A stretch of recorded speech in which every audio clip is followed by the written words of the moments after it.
சோனாக்குருவி இந்த காட்டுக்கு அப்பதான் புதுசா வந்திருந்தது. இந்த காடு ரொம்பவும் அமைதியா இருக்கு. அதனால நான் இங்கேயே தங்குறதா முடிவு பண்ணிட்டேன். நான் ஏற்கனவே இருந்த காட்டுல செஞ்சுக்கிட்ட இந்த போண்டா வியாபாரத்தையும் இந்த காட்டையும் செய்ய போறேன். இப்படி நினைச்ச சோனாக்குருவி பிறகு மறுநாளே அந்த காட்டுல தன்னோட போண்டா வியாபாரத்தை ஆரம்பிச்சிருச்சு. சோனாவோட கடையில ஆரம்பத்துல வியாபாரம் கொஞ்சம் மந்தமா தான் இருந்துச்சு. ஆனா நாட்கள் ஆக ஆக சோனாக்குருவியோட போண்டா கடையில வியாபாரம் ரொம்பவும் நல்லா நடக்க ஆரம்பிச்சது. அதுக்கு சோனாக்குருவி தயார் பண்ற போண்டாவும் ருசியான தேங்காய் சட்னின்னு தான் காரணம். ஆரம்பத்துல ஒரு சின்ன கூட்டுல வாழ்ந்து வந்த சோனாக்குருவி இப்ப நிறைய வருமானம் வந்ததால தனக்குன்னு ஒரு சின்ன வீட்டை கட்டி அதுல வாழ ஆரம்பிச்சது. ஒரு நாள் கோரிக்காக சோனாக்குருவியோட கடைக்கு வந்துச்சு. சோனா, எனக்கு ஒரு பிளேட் போண்டா கொடு. இந்த போண்டாவுக்கு நாளைக்கு பணம் கொடுக்கறேன். கோரியக்கா, இந்த போண்டாவுக்கு நாளைக்கு பணம் கொடுக்குறீங்கன்னா ஏற்கனவே வச்சிருக்க பாக்கியெல்லாம் எப்ப கொடுக்க போறீங்க? சோனா, நான் தான் இப்ப சாப்பிட்ற போண்டாவுக்கு நாளைக்கே பணம் கொடுக்கறேன்னு சொல்றேன்ல. நீங்க ஒவ்வொரு தடவையும் இப்படிதான் நாளைக்கு தரேன்னு சொல்லிட்டு சாப்பிட்டு போறீங்க. ஆனா பணம் கொடுக்கறதே இல்ல. அது இப்ப மொத்தமா சேர்ந்து 300 ரூபாய் ஆயிடுச்சு. அந்த பணத்தை கொடுத்துட்டு அதுக்கப்புறம் கடன் வாங்குங்க. நான் உங்களுக்கு இப்ப கடன் கொடுக்கறதா இல்ல. என்ன சோனா, போண்டா கடை போட்டு நிறைய பணம் சம்பாதிக்கிறதால உனக்கு திமிர் வந்துருச்சா? இதே மாதிரி போண்டா கடை என்னாலையும் போட முடியும். அதை ஞாபகம் வச்சுக்கிட்டு பேசு. கோரியக்கா, கடை யார் வேணாலும் போடலாம். ஆனா வியாபாரம் ஆகணும், அதுதான் முக்கியம். சோனாக்குருவி இப்படி சொன்ன உடனே கோரிக்காவதுக்கு கோபம் வந்துருச்சு. அப்படின்னா நான் கடை போட்டா வியாபாரம் ஆகாதுன்னு சொல்றியா? அதை எப்படி நான் சொல்ல முடியும்? நீங்க முதல்ல கடையை போடுங்க. வியாபாரம் ஆகுதா இல்லையான்னு தன்னால தெரியும். காலுஜி, நாளையிலேருந்து நானும் ஒரு போண்டா கடை போட போறேன். நம்ம காட்டுக்கு வெறும் கையை வீசிக்கிட்டு வந்த அந்த சோனா குருவி போண்டா வித்தே ஒரு பெரிய வீடு கட்டிடுச்சு. கோரி, நீ சொல்றதெல்லாம் உண்மைதான். அதுக்கு காரணம் என்ன தெரியுமா? சோனா குருவியோட கடையில விற்கிற போண்டாவும் அந்த சட்னியும் அவ்வளவு ருசியா இருக்கும். அந்த குருவி கடையில இவ்வளவு வியாபாரம் ஆகிறதுக்கு காரணமே அந்த போண்டாவோட சுவைதான். அதே மாதிரி ருசியோட உன்னால போண்டா தயார் பண்ண முடியுமா? அது ஒன்றும் பெரிய காரியம் இல்லை. நான் நினைச்சா நாளைக்கே கடை போடுவேன். நீங்க வேணா பாருங்க. நான் கடை போட்டதுக்கு அப்புறம் எல்லா பறவைகளும் என் கடைக்கு தான் வருவாங்களே தவிர அந்த சோனா குருவியோட கடைக்கு போக மாட்டாங்க. ஏன், ஏதாவது மந்திரம் வைக்க போறியா? மந்திரம் இல்ல காலுஜி, ருசி. நான் தயார் பண்ற போண்டாவோட ருசி எல்லாரையும் கவர்ந்து இழுக்க போகுது. இப்படி சொன்ன கோரிக்காகும் பிறகு மறுநாளை சோனாக்குருவி கடைக்கும் பக்கத்துலயே ஒரு போண்டா கடை ஆரம்பிச்சிருச்சு. போண்டா போண்டா, சூடான போண்டா, சுவையான போண்டா. அன்னைக்கு காலையில இருந்து கோரிக்காவும் இந்த மாதிரி சத்தம் போட்டுக்கிட்டு இருந்துச்சு. இருந்தாலும் அந்த வழியா வர பறவைகள் எல்லாம் நேரா சோனா கடைக்கு போய் போண்டா சாப்பிட்டாங்களே தவிர கோரிக்காவு கடைக்கு யாருமே வரல. சோனாக்குருவி கடையில நடக்கிற வியாபாரத்தை பார்த்த கோரிக்காகத்துக்கு வயிற்றுச்சலா இருந்துச்சு. பிறகு கொஞ்ச நேரம் கழிச்சு சோனாக்குருவி கோரிக்காகத்துக்கிட்ட இந்த மாதிரி பேச ஆரம்பிச்சது. கோரியக்கா, நீங்க இங்க கடை போட்டதெல்லாம் எந்த தப்பும் இல்ல. ஆனா என்ன மாதிரியே போண்டா கடை போட்டதுதான் தப்பு. நீங்க சமோசா கடை போட்டு இருக்கலாம், இல்லனா வேற ஏதாவது கடை போடலாம். அப்படி போட்டீங்கன்னா தினமும் என்கிட்ட போண்டா சாப்பிடுற கஸ்டமர் எல்லாம் ஒரு நாள் வித்தியாசமா சாப்பிடுவோன்னு உங்ககிட்ட வருவாங்க. அப்படியே கொஞ்ச நாட்கள் போச்சுன்னா பிறகு உங்களுக்கும் வியாபாரம் நடக்கும், எனக்கும் வியாபாரம் நடக்கும். ஏய் சோனா, பரம்பரை பரம்பரையா இந்த காட்டிலே வாழ்ந்துட்டு இருக்க எனக்கு நேத்து வந்த நீ ஐடியா சொல்றியா? உன்னை என்ன பண்றேன் பாரு. எப்படி சொல்ல கோரிக்காகும் பிறகு கோவமா தன்னோட வீட்டுக்கு பறந்து போச்சு. காலுஜி, எந்த கவலையும் இல்லாம நிம்மதியா படுத்திருக்கீங்க. நான் போண்டா கடை போட்டுட்டு சோனா குருவி கிட்ட அவமானப்பட்டுக்கிட்டு இருக்கேன். கோரி, ஏன் கோபமா இருக்க? உன்னோட கடையில போண்டா வியாபாரம் ஆச்சா இல்லையா? காலையில ஓபன் பண்ண கடை இப்ப மத்தியானம் ஆயிடுச்சு. இன்னும் ஒரு பிளேட் போண்டா கூட விக்கல. கவலைப்படாத கோரி, எனக்கு பசிக்கிற மாதிரி இருக்கு. அதனால நானே வந்து வியாபாரத்தை ஆரம்பிச்சு வைக்கிறேன். வேண்டாம் வேண்டாம், நீங்க வரவே வேண்டாம். நீங்க வந்து ஓசியில போண்டாவை திங்கிறதுக்கு வியாபாரம் நடக்காமலேயே இருக்கலாம். கோரி, உனக்கு இப்ப என்னதான் பிரச்சனை? எதுக்காக இங்க வந்த? காலுஜி, வியாபாரம் நடக்காட்டி கூட நான் கவலைப்பட மாட்டேன். ஆனா அந்த சோனா குருவி என்னை பார்த்து பரிதாபப்பட்டு எனக்கு அட்வைஸ் பண்ண ஆரம்பிக்குது. அதான் என்னால தாங்க முடியல. காலுஜி, அந்த சோனா குருவியோட கடையை எப்படியாவது அங்க இருந்து காலி பண்ணி ஆகணும். உங்களால முடியுமா முடியாதா? கோரி, உன்னோட கடையில வியாபாரம் நடக்கணுங்கிறதுக்காக நான் எதை வேணாலும் செய்வேன். இதோ இப்பவே வரேன். அந்த சோனா குருவியோட கடையை காலி பண்ணிடுறேன். இப்படி சொன்ன காலுக்காக பிறகு கோரிக்காகத்து கூட பறந்து போச்சு. சோனா, உன்னோட கடையை தூக்கிக்கிட்டு இங்க இருந்து கிளம்பு. இந்த ஏரியாவில் ஒரே ஒரு கடை தான் இருக்கணும். அந்த கடையும் என்னோட மனைவியோட தான் இருக்கணும். காலண்ணா, நான் ஒன்னும் உங்க மனைவியை இங்க கடை போட வேண்டாம்னு சொல்லவே இல்லையே. அப்புறம் எதுக்காக நீங்க என்ன காலி பண்ண சொல்றீங்க? இங்க பாரு சோனா, உன்னோட கடை இங்க இருக்கிற வரைக்கும் எங்க கடையில வியாபாரம் நடக்காது. அதுக்காக தான் உன்னை காலி பண்ண சொல்றோம். காலண்ணா, நல்ல பொருட்களை தயார் பண்ற திறமையும் மத்தவங்களை கெடுக்கணுங்கிற எண்ணமும் இல்லாதவங்க எங்க கடை போட்டாலும் கண்டிப்பா வியாபாரம் நடக்கும். சோனா, நீ சொன்ன 2 குணமுமே உனக்கு இருக்கு. அதனாலதான் உன்னை இந்த இடத்த விட்டு காலி பண்ண சொல்றோம். நீ இங்க இருந்து போய் எங்க வேணாலும் கடை போட்டுக்க, அதை பத்தி எங்களுக்கு கவலை இல்ல.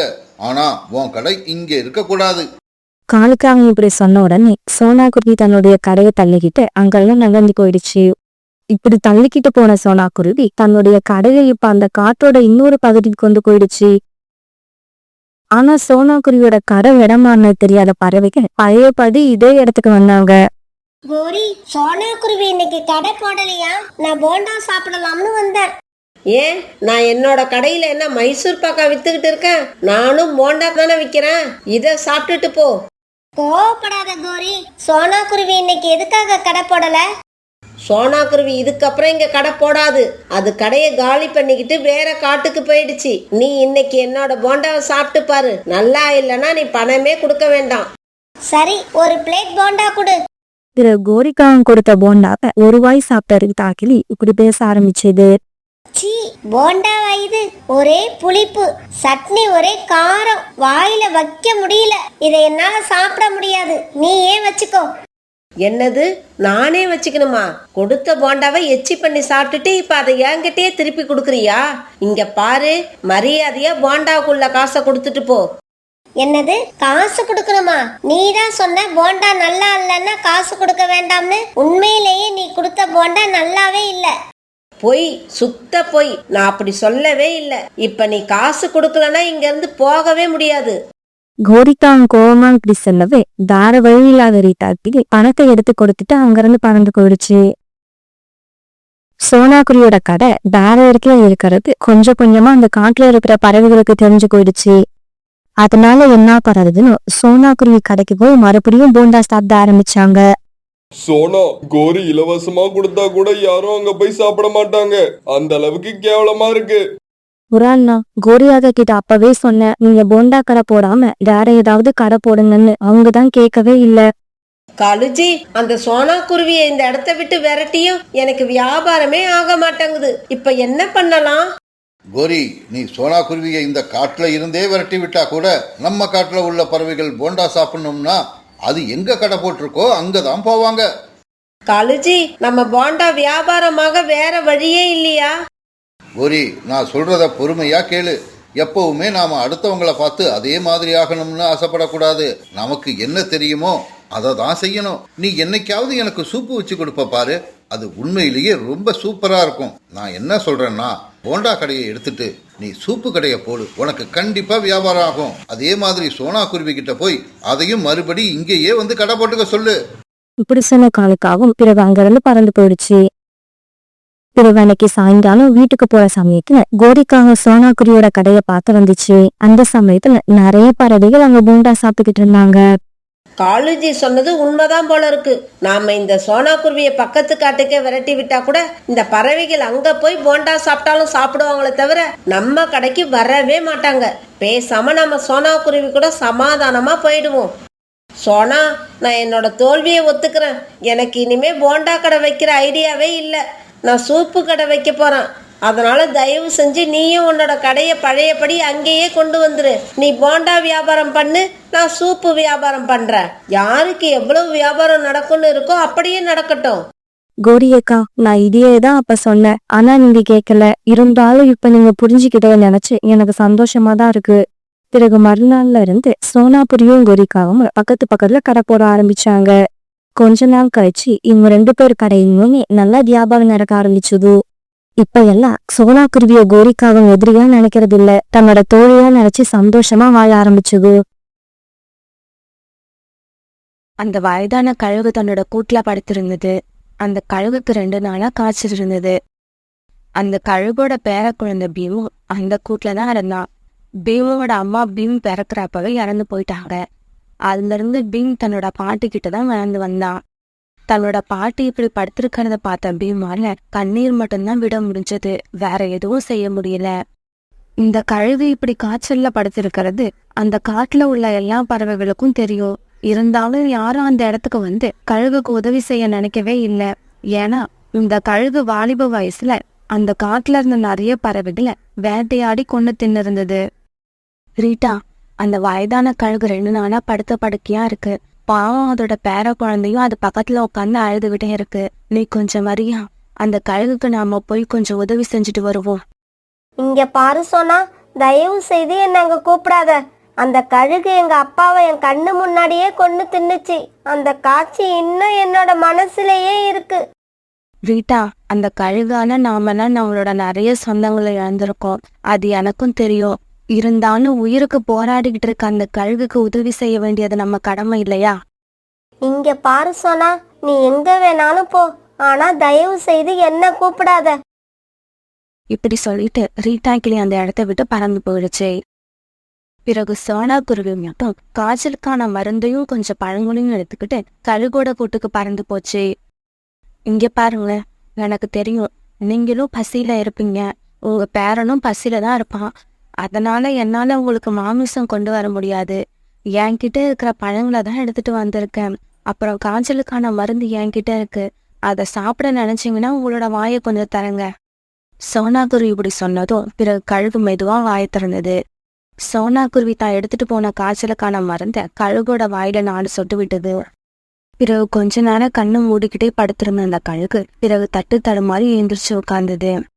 குருவி, நீ மருந்து கொண்டு வந்து என் உயிரையும் காப்பாத்திட்ட, பழங்களை கொண்டு வந்து என் பேரனோட உயிரையும் காப்பாத்திட்ட. என்னோட உயிர் இருக்கிற வரைக்கும் உன்னை நான் மறக்க மாட்டேன். பிறகு சோனா குருவி அந்த இடத்த விட்டு பறந்து போயிடுச்சு. இந்த நிகழ்ச்சிக்கு அப்புறம் சோனா குருவி உணவு தேட அந்த மலைப்பகுதிக்கு எப்ப பறந்து போனாலும் தான் கையில கிடைச்ச பழங்களை கொண்டு போய் பீமுக்கு கொடுக்கறத பழக்கமும் வச்சிருந்தது. இப்படியே சில நாட்கள் நகர்ந்துச்சு. பீம் இப்ப கொஞ்சம் பெரியவனா வளர்ந்துட்டான். நல்லா பறக்கவும் கத்துக்கிட்டான். கழுகக்கா, இன்னைக்கு நான் ரொம்ப சந்தோஷமா இருக்கேன். பீம் நல்லா பறக்க கத்துக்கிட்டான். இதுக்கப்புறம் அவனை நினைச்சு நீங்களும் நானும் கவலைப்பட தேவையில்லை.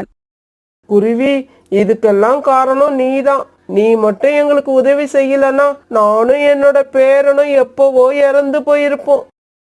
அந்த சமயம் வானத்துல பறந்துகிட்டு இருந்த பீம் அந்த இடத்துக்கு வந்தான். இப்படி வந்து உட்கார்ந்த பீமோட முகம் ரொம்ப வாட்டமா இருந்தது. பீம், ஏன் உன்னோட முகம் சோகமா இருக்கு? என் வயசு உள்ள பறவைகள் எல்லாம் நண்பர்களோட சேர்ந்து விளையாடுறாங்க. ஆனா நான் அப்படி விளையாட எனக்கு எந்த நண்பனும் இல்ல. நான் வாழ்க்கை பூரா இப்படி தனியா தான் இருக்கணும் போல இருக்கு. பீம், நீ இதை நினைச்சுதான் கவலைப்படுறியா? நாளைக்கு நான் இங்க வரப்ப என்னோட பையன் குக்கும் அழைச்சிட்டு வரேன். இதுக்கப்புறம் நீயும் அவளும் ஒன்னா சேர்ந்து விளையாடுங்க. அன்னைக்கு ராத்திரி சீக்கிரமாவே தன்னோட கூட்டுல படுத்து தூங்க ஆரம்பிச்ச அந்த வயதான கழுகு அப்படியே இறந்து போயிடுச்சு. பீம் இப்ப பெரியவனா வளர்ந்திருந்தாலும் தன்னோட பாட்டி இறந்த துக்கத்தை தாங்க முடியாம அழ ஆரம்பிச்சான். மறுநாள் பொழுது விடிஞ்சிச்சு. குக்கு, நீ என் கூட வா. இன்னைக்கு நான் உனக்கு ஒரு புது நண்பனை அறிமுகப்படுத்துறேன். புது நண்பனா? அந்த நண்பன் எங்கம்மா இருக்கான்? பிறகு சோனா குருவி குக்குவை கூட்டுக்கிட்டு கழுகோட கூட்டுக்கு போச்சு. கழுகோட கூட்டுக்கு போன சோனா குருவி அங்க நடந்ததை பார்த்துட்டு ரொம்பவும் வருத்தமாயிடுச்சு. பீம், அழாத. நீ என்னதான் அழுதாலும் உன்னோட பாட்டி திரும்ப வர மாட்டாங்க. அம்மா, பாட்டி சாகறதுக்கு முன்னால என்ன தெரியுமா சொன்னாங்க? பீம், நான் உன்னை விட்டுட்டு போயிடுவேன் போல இருக்கு. ஆனா சோனா உன்னை விட்டுட்டு எங்கேயும் போக மாட்டா. சோனா தான் உனக்கு அம்மா. இதுக்கப்புறம் நீ சோனா கூட தான் இருக்கணும்னு சொன்னாங்க. அது உண்மைதான் பீம். நான் உன்னை எங்கேயும் விட மாட்டேன். என் கூடவே வச்சிருப்பேன். நீ என் கூடவே என்னோட வீட்டுல வந்து தங்கிடு. ஆமா பீம், நாம 2 பேரும் ஒன்னா சேர்ந்து விளையாடுவோம். இப்படி பேசிக்கிட்டு இவங்க எல்லாரும் பிறகு சோனா குருவி வீட்டை நோக்கி பறக்க ஆரம்பிச்சாங்க. இப்படியே சில நாட்கள் நகர்ந்துச்சு. கழுஜி, உங்களுக்கு ஏதாவது பொறுப்பு இருக்கா? நம்ம காட்டுல என்ன நடந்துகிட்டு இருக்குதுன்னு தெரியுமா தெரியாதா? எனக்கு இப்பெல்லாம் ஜக்குவை வெளியில அனுப்பவே பயமா இருக்கு. ஏன்னா சோனா குருவி தன்னுடைய வீட்டுல ஒரு கழுகு குழந்தைய அழைச்சிக்கிட்டு வந்து வளர்த்துக்கிட்டு இருக்கு. அப்புறம் அத குழந்தைன்னு சொல்றது கூட தப்பு. நல்லா பெருசா வளர்ந்துருக்கு. இன்னைக்கே போறேன். இந்த விஷயத்தை பத்தி சோனா குருவி கிட்ட பேசி அந்த சின்ன கழுகை காட்ட விட்டே துரத்துறேன். குக்கு, பீமா கூப்பிட்டுட்டு போய் இந்த காட்டை சுத்தி பார்த்துட்டு அப்படியே விளையாண்டுட்டு வாங்க. சோனா குருவி இப்படி சொன்னதோ குக்கு பீமா கூப்பிட்டுக்கிட்டு அந்த காட்டை சுத்தி காமிக்க போனான். இந்த சமயத்துல காலுக்காகவும் சோனா குருவி வீட்டுக்கு போச்சு. இங்க பாரு சோனா, உனக்கு இன்னைக்கு ஒரு நாள் தான் டைம் கொடுக்க முடியும். இன்னைக்கு ராத்திரிக்குள்ள நீ அந்த கழுகு குழந்தைய வீட்டை விட்டு விரட்டணும். நீ மட்டும் அப்படி செய்யலன்னா அந்த கழுகு எந்த நேரத்துல வேணாலும் எங்களோட குழந்தைகளை கொன்னு தின்னுடும். காலண்ணா, பீமை எனக்கு சின்ன குழந்தையில இருந்து தெரியும். அவன் என்ன அம்மாவை நினைச்சுக்கிட்டு இருக்கான். நானும் அவனை என் பையனாதான் நினைக்கிறேன். அவனுக்கு மாமிசம் சாப்பிட்ற பழக்கமே கிடையாது. சோனா, நீ நான் சொல்றத மட்டும் செய். நாளைக்கு காலையில உன்னோட வீட்டுல அந்த கழுகு குழந்தை இருக்கக்கூடாது. அதையும் மீறி வீட்டுல வச்சிருந்த நான் என்ன பண்ணுவேன்னு உனக்கே தெரியும். இப்படி சொல்லிட்டு காலுக்காவும் அங்கிருந்து பறந்து போயிடுச்சு. காலுக்காவன் இப்படி சொல்லிட்டு போனதும் சோனா குருவிக்கு மனசுல பயம் வந்துருச்சு. இந்த காங்கள் வேண்டான்னு சொல்லியும் நாம பீமை வீட்டுல வச்சிருந்தா இந்த காங்கள் நம்ம கிட்ட ஏதாவது பிரச்சனை பண்ணிக்கிட்டே இருப்பாங்க. இப்படி நினைச்ச சோனா குருவி பிறகு பீமை தேடி பறந்து போச்சு. சோனா குருவி அங்க போனப்ப பீமும் குக்கும் ஒரு நதிக்கரையில உட்கார்ந்துருந்தாங்க. அம்மா, என்னம்மா ஆச்சு? ஏன் அழுவுறீங்க? அம்மா சொல்லுங்க அம்மா, என்னாச்சு? பீம், நீங்க 2 பேரும் விளையாட வந்ததுக்கு அப்புறம் காலுக்காவும் நம்மளோட வீட்டுக்கு வந்தது. இந்த காட்டுல இருக்கிற குழந்தை பறவைகள் எல்லாம் உன்னை பார்த்து பயப்படுறாங்களாம். அதனால உன்னை உடனே வீட்டை விட்டு வெளியில அனுப்பணும்னு காலுக்காவும் என்னை மிரட்டிட்டு போயிருக்கு. அது சொன்னபடி செய்யலன்னா கண்டிப்பா எனக்கு ஏதாவது தொல்லை கொடுத்துக்கிட்டே இருக்கும். அம்மா, உங்களோட நிலைமை எனக்கு புரியுது. கவலைப்படாதீங்க, அழாதீங்க. உங்க கண்ல இருந்து கண்ணீர் வர்றதுக்கு நான் காரணமா இருக்க மாட்டேன். இனிமே நாம ஒன்னா இருக்க வேண்டாம். நான் இன்னைக்கே என் கூட்டுக்கு போயிடுறேன். அம்மா, பீமை பிரிஞ்சு என்னால இருக்க முடியாது. பீம் நம்ம வீட்லயே இருக்கட்டும். குக்கு, பீமை நம்ம வீட்டுல வச்சிருந்தா இந்த காட்டுல உள்ள எல்லா பறவைகளும் நமக்கு எதிரி ஆயிடுவாங்க. எல்லாரையும் எதிரியாக்கிட்டு நம்மளால எப்படி இந்த காட்டுல வாழ முடியும்? பிறகு பீம் பழையபடி தன்னுடைய கூட்டுக்கு பறந்து போனான். சோனா குருவியும் குக்குவும் அவளோட வீட்டுக்கு பறந்து போனாங்க. பாட்டி, சோனா அம்மா என் கூட கடைசி வரைக்கும் இருப்பாங்கன்னு சொன்னீங்களே. இல்ல பாட்டி, அவங்க என் கூட இருக்க முடியாது. அவங்க இருக்கணும்னு நினைச்சாலும் இந்த காட்டுல உள்ள பறவைகள் எங்களை பிரிச்சுட்டாங்க. இப்படியே சில நாட்கள் நகர்ந்துச்சு. ஒரு நாள் காங்களுடைய பையன் சாக்கு, புறாவோட பையன் ராஜி, ரீட்டா கிளியோட பையன் விட்டு இவங்க 3 பேரும் விளையாண்டுக்கிட்டு ஏற்கனவே கழுகு கூடு கட்டி வாழ்ந்த இடத்துக்கு வந்துட்டாங்க. அப்ப அந்த வழியா பறந்து வந்த 2 ஆந்தைங்க இத பார்த்துட்டு அங்க வந்து உக்காந்தாங்க. என்னங்க, இப்பெல்லாம் என்னால வர வர வீட்டு வேலையே செய்ய முடியல. நம்ம வீட்டுல வேலை செய்யறதுக்கு இந்த மாதிரி சின்ன பறவைகள் கிடைச்சா நல்லா இருக்கும். நீ ஏன் கவலைப்படுற? இந்த பறவைகளை இப்பயே பிடிச்சு நம்ம குகைக்கு கொண்டு போயிடுவோம். அதுக்கப்புறம் நீ எந்த வேலையும் செய்ய தேவையில்லை. இந்த பறவைகளை வேலை வாங்கினா போதும். இப்படி சொன்ன அந்த ஆந்தை ஒரு பெரிய வலைய வீசி அந்த 3 பறவைகளையும் அதுல சிக்க வச்சிடுச்சு. திடீர்னு வந்து விழுந்த வலைய பார்த்ததும் அவங்க 3 பேரும் பயந்து போயிட்டாங்க.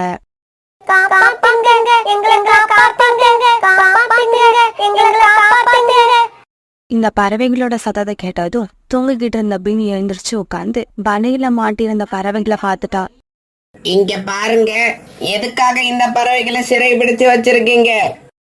இங்க பாரு கழுகே, திருட்டு, வழிப்பறி, அராஜகம் பண்றதெல்லாம் எங்களோட வேலை. இந்த மாதிரி பறவைகளை கொன்னு திங்கிறது உன்னோட வேலை. தேவைப்பட்டா இதுல இருந்து ஒரு பறவையை எடுத்துக்கிட்டு போய் சாப்பிடு. நாங்க வேண்டான்னு சொல்ல மாட்டோம். அதே மாதிரி நாங்க இந்த பறவைகளை பிடிச்சுக்கிட்டு போறத பத்தி நீயும் எந்த கேள்வியும் கேட்க கூடாது. முடியாது, இவங்களை விடுதலை பண்ணுங்க. இவங்க கஷ்டப்படுறதை என்னால பார்க்க முடியல. இந்த பறவைகளை கொண்டு போய் நாங்க எங்களுடைய குகையில வேலை செய்ய வச்சுக்க போறோம். இந்த பறவைகளை நாங்க விடுதலை செய்யலைன்னா உன்னால என்ன செய்ய முடியும்? அந்த ஆந்தை இப்படி சொன்ன உடனே பீம் ரொம்பவும் கோபத்தோட அவங்க மேல பாஞ்சு அவங்க 2 பேரையும் அடிக்க ஆரம்பிச்சான். கொஞ்ச நேரம் பீம் கிட்ட இப்படி அடி வாங்கின ஆந்தைங்களால அதுக்கு மேல அடி வாங்க முடியல. விட்டுடு, எங்களை விட்டுடு கழுகு. இந்த குழந்தைகளை இங்கேயே விட்டுட்டு ஓடி போயிடுறோம். அந்த ஆந்தைகள் இப்படி சொன்னதுக்கு அப்புறம் தான் பீம் அவங்கள அடிக்காத நிறுத்தினான். தம்பி, ஏண்டா எங்களை இப்படி போட்டு அடிச்ச? இந்த பறவைகளை நாங்க விடுதலை பண்ணலன்னா உன்னால என்ன செய்ய முடியும்னு நான் கேட்டேன்ல, அப்பவே என்னால உங்களை அடிக்க முடியும்னு சொல்லியிருக்க வேண்டியது தானே. ஆமா, நீ அப்படி சொல்லியிருந்தா நாங்க இந்த குழந்தைங்களை விட்டுட்டு அடி வாங்காம ஓடி இருப்போம். இப்படி சொன்ன அந்த ஆந்தைகள் 2 பேரும் பிறகு அங்கிருந்து உயிர் தப்பிச்சு பறந்து போனாங்க. பிறகு பீம் அந்த 3 பறவைகளையும் கூப்பிட்டுக்கிட்டு காட்டுக்குள்ள பறந்து போனான். நடந்ததை கேள்விப்பட்ட எல்லா பறவைகளும் ஒன்னா சேர்ந்தாங்க. காலுக்காகவும் கோரிக்காகவும் பீம் கிட்ட வந்து அவங்க நடந்துகிட்ட விதத்துக்காக மன்னிப்பு கேட்டாங்க. பீம், என்னை மன்னிச்சிடு. நான் தான் என்னோட கணவரை தூண்டி விட்டு உன்னை சோனா குருவியோட வீட்டை விட்டு காலி பண்ண வச்சேன். பீம், இதுக்கப்புறம் நீ எங்களை விட்டு பிரிய தேவையில்லை. பழையபடி நீ எப்பவும் சோனா குருவி வீட்டிலேயே தங்கி இருக்கலாம். ஆமா, நீ எங்களோட எதிரி இல்ல, எங்க குழந்தைங்களோட நண்பன். பிறகு பழையபடி பீம் சோனா குருவி வீட்டுல தங்கி ரொம்பவும் சந்தோஷமா வாழ ஆரம்பிச்சான். இப்ப பீமுக்கு குக்கு மட்டும் நண்பன் இல்ல, அந்த காட்டுல உள்ள எல்லா சின்ன பறவைகளுமே நண்பர்களாயிட்டாங்க.